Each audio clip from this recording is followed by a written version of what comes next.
நான் ஒருத்தி வேலைக்கு போனதுனால மட்டும்தான் நான் நைட்டு பகல்னு கஷ்டப்பட்டு அந்த காசெல்லாம் நான் உனக்கு தான் செலவழிச்சிருக்கேன். ஏன்னா நீ எனக்கு வேணும், உனக்காகன்னு இந்த 2.5 வருஷம் நான் சீரியல் போனதை ஃபுல்லாக நான் உனக்கு தான் கொடுத்துருக்கேன். அது நான் ஒரு நாள் கூட நான் ஏண்டா அப்படின்னு நான் சொல்லி நினச்சதே இல்லை.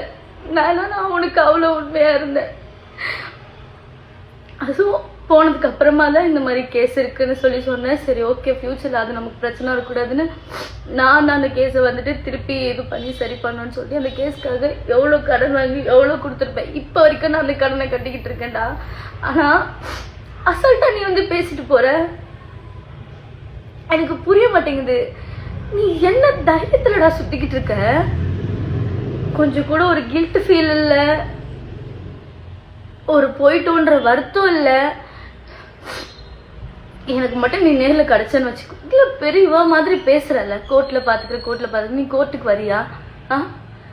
ஒரு வாட்டி இயரிங்க்கும் கவுன்சிலிங்க்கும் மீடியேஷனுக்குன்னு ஷூட்டில் அவ்வளோ சண்டை போட்டு அந்த டேட்டுக்கு நான் பெர்மிஷன் வாங்கி அவ்வளோ தூரம் வெயில்னு பார்க்காம ஒரு வாட்டி நான் போய் அங்கே போய் லைனில் போய் நின்று எனக்கு தேவையாடா இதெல்லாம்?